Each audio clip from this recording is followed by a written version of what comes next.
Você sabia que já teve um cara que tirou testosterona do testículo de cachorros e botou nele mesmo quando ele estava pesquisando sobre a ideia de hormônios sexuais no seu início?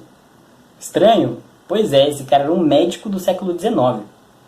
Fica ligado aí que nesse vídeo eu vou contar melhor essa história. Vocês já se questionaram da onde que veio a ideia ou o conceito de hormônios? O que é hormônio?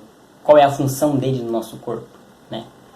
Mas por que determinados hormônios são chamados de hormônios sexuais, relativos ao sexo, certo? Em que costuma ter essa divisão entre hormônios femininos e hormônios masculinos. Como que surgiu essa divisão, essa diferenciação? Bom, foi no século XIX quando começaram os primeiros experimentos interessados em descobrir o papel dos órgãos sexuais no corpo. E, como em diversas outras áreas e estudos da medicina, experimentos eram muito comuns, principalmente experimentos com animais. O fisiólogo Berthoud fez experimentos com galos. Ele tirava testículos de galos e comparava o comportamento dos galos com testículos e sem testículos. Até aí tudo bem. Você percebeu o comportamento diferenciado entre os galos. Por exemplo, os galos sem testículos ficavam muito mais mansos e calmos, enquanto que os galos com testículo continuavam a ter o comportamento habitual de galo. A questão é a forma que o médico transmite as suas conclusões, dizendo que os galos com testículos eram caçadores de galinhas, viris e muito machos, enquanto que os galos castrados tinham comportamentos mais afeminados, vamos dizer assim, ou desvirilizados. Esse aqui é um ponto interessante. Mas isso, na época, foi importante para chegar à conclusão de que havia, portanto, uma certa transmissão química acontecendo entre os órgãos, entre o testículo e o galo. Não era uma transmissão nervosa, mas uma transmissão química que era distribuída pelo sangue. E aí, em 1880, teve esse cara, o Charles Brown Secord, que fundou a organoterapia, que era um tratamento através de extratos de órgãos animais para fins terapêuticos. E aí, como cobaia, ele utilizou ele mesmo, olha só. Então ele extraiu um substrato de testículos de cachorro e aplicou nele mesmo. E segundo o próprio, ele experimentou um vigor renovado e uma clareza mental a partir das bolas do cachorro. Ok, com todo respeito, medicina. E esse tratamento, né, a organoterapia, foi muito popular durante um tempo. Só que depois ele mesmo afirmou a público que os efeitos eram meramente temporários e poderiam ter algumas complicações.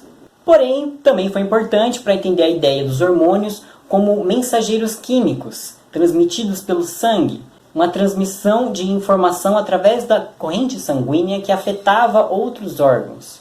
Porém, foi somente em 1905, com o professor de fisiologia Henry Starling, que inventou o conceito de hormônio, em que a definição de hormônio seria substâncias químicas produzidas por determinados órgãos capazes de afetar outros por meio da corrente sanguínea.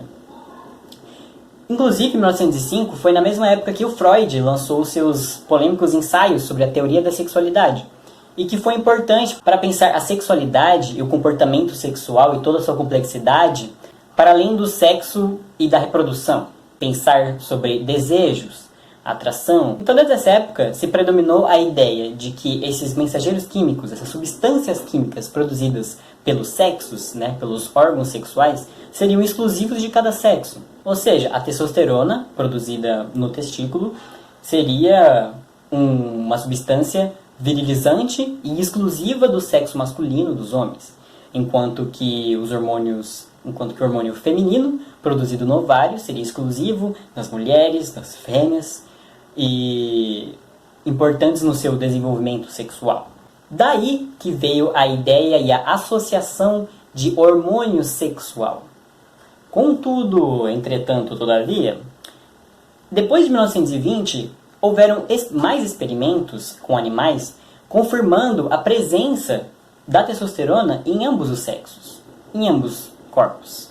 Assim como a presença dos hormônios produzidos em grande quantidade nos ovários também nos machos. Porém, isso não causou uma grande revolução dentro da ciência. Inclusive, esses dados foram recebidos com muita resistência dentro da comunidade científica da época. E aí você pensa, por quê? Em 1996, a testosterona apareceu num anúncio na revista Newsweek como, abre aspas, atenção homens que envelhecem.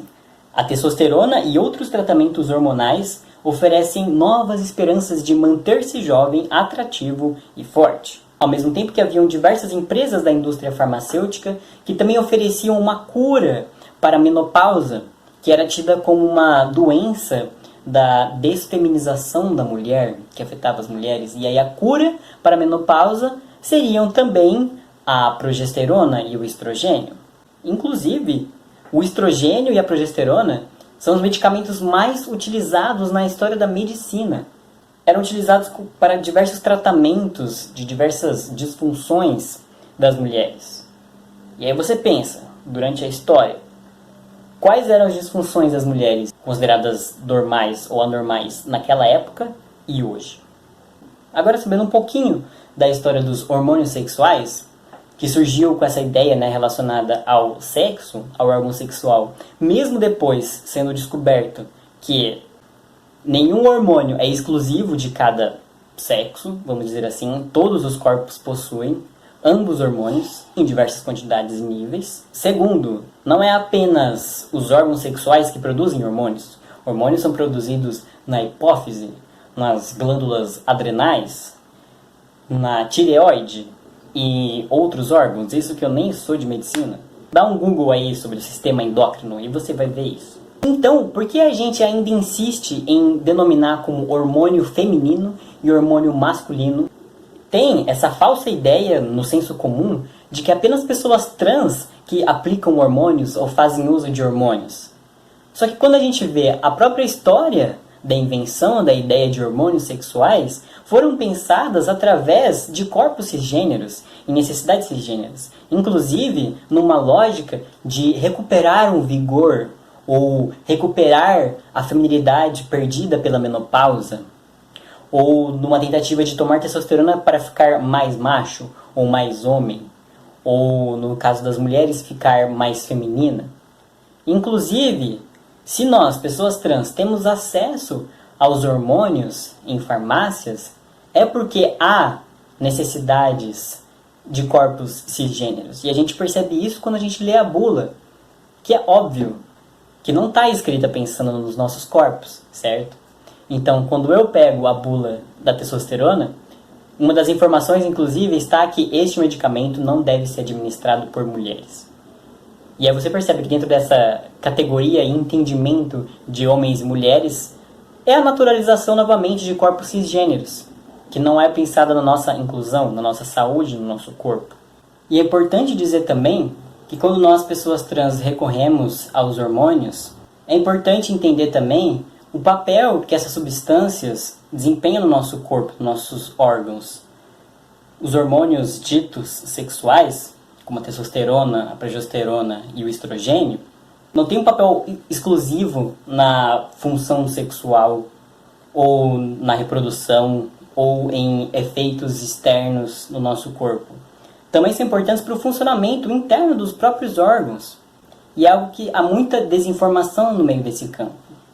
Principalmente na discussão sobre pessoas trans no esporte e doping, certo? Em que há essa ideia de que as mulheres trans teriam uma suposta vantagem sobre as mulheres cisgêneras por conta da testosterona.